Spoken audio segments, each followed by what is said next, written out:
বেসরকারি হাসপাতালে চিকিৎসার নামে অনিয়ম আর দালাল চক্রের দৌরত্ব এমন অভিযোগ নতুন নয়। এবার রাজধানীর কয়েকটি হাসপাতালে অভিযান চালিয়ে নানা অনিয়মের চিত্র পেয়েছেন স্বাস্থ্য অধিদপ্তর।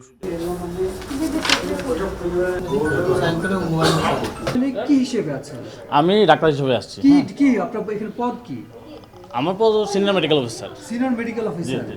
এর আগে আপনি কোথায় ছিলেন যেখানে সিনিয়র মেডিকেল অফিসার হলেন? এর আগে কোথায় ছিলেন? এর আগে আমি বিভিন্ন জায়গায় ছিলাম, বিভিন্ন প্রাইভেট হাসপাতালে ছিলাম। হ্যাঁ, আমি ঢাকা মেডিকেল থেকে পাশ করেছি 2016 সালে। ঠিক আছে, সো এটা ঠিক আছে না, এক্সিকিউটিভ ডিরেক্টর হিসেবে পরিচালনার দায়িত্ব আছে কিছুটা। রাজধানীর শ্যামলীতে টিজি হাসপাতাল, প্রাইম হাসপাতাল ও যমুনা হাসপাতাল সহ মোট 5টি বেসরকারি হাসপাতালে অভিযান পরিচালনা করে স্বাস্থ্য অধিদপ্তর।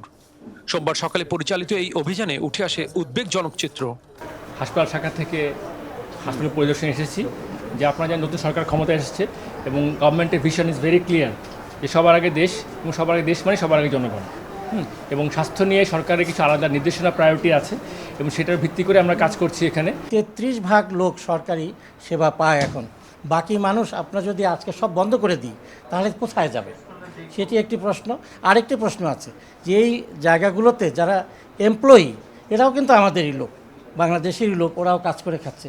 তো এই সবগুলোই জটিলতা আছে আমাদের, কিন্তু যেহেতু মানুষ টাকা দিয়ে সেবা নেবে এখানে ছাড় দেওয়ার সুযোগ নেই। অভিযানে দেখা যায় কিছু হাসপাতালে দায়িত্বপ্রাপ্ত চিকিৎসক অনুপস্থিত, আবার কোথাও চিকিৎসক থাকলেও তাদের বিএমডিসি নিবন্ধনের মেয়াদ নেই, তবুও তারা চিকিৎসা দিয়ে যাচ্ছেন।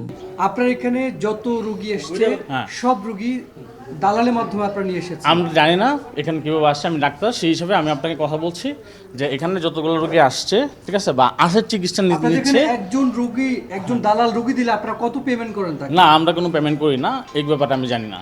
এছাড়া কয়েকটি হাসপাতালে আইসিইউ সুবিধা থাকলেও তা ব্যবহার উপযোগী নয় বলে জানিয়েছেন অভিযান টিম।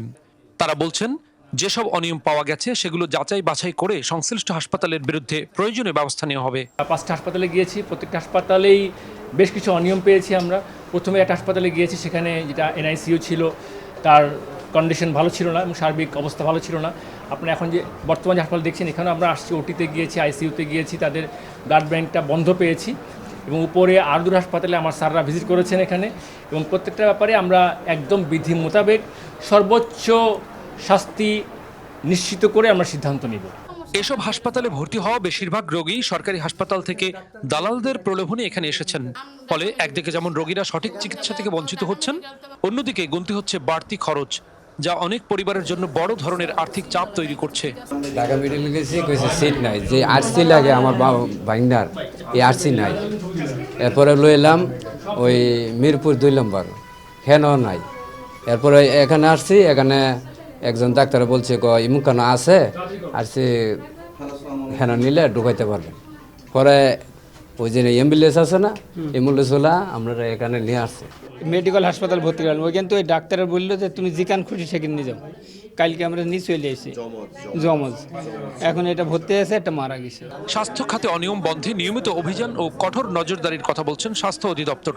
তবে দালাল চক্র বন্ধে কার্যকর ব্যবস্থা না নিলে এই সমস্যা থেকে মুক্তি মিলবে না বলে মনে করছেন সংশ্লিষ্টরা। একটা অসুস্থ মুমূর্ষু রোগীকে নিয়ে ব্যবসা করার চিন্তা ভাবনা থেকে আমাদের বের হয়ে আসতে হবে। একটা মুমূর্ষু রোগীকে নিয়ে আমরা সবাই যে ব্যবসা করতে চাই তাহলে কিন্তু এই চক্র বলতে থাকবে, এবং আমি জনগণকে বলবো যে আপনারা সবাই সচেতন হন এবং সরকারের শরণাপন্ন হন। আমাদের আপ্রাণ চেষ্টা আছে এই বিষয়ে। আমরা আশা করি একটু সময় তো অবশ্যই লাগবে, এগুলো তো একদিনের প্রক্রিয়া না, দীর্ঘদিনের জট। আমরা যদি একটা আইনের মাধ্যমে এগুলো আনতে পারি তাহলে এগুলো কার্যকর করতে পারবো। আমাদের আইনি সক্ষমতা লাগবে। এমন অভিযানের ধারাবাহিকতা বজায় থাকলে স্বাস্থ্য খাতে শৃঙ্খলা ফিরবে, এমনটাই প্রত্যাশা সবার। হেমায়েতুল্লাহ নূর, মেডিকেল পোস্ট।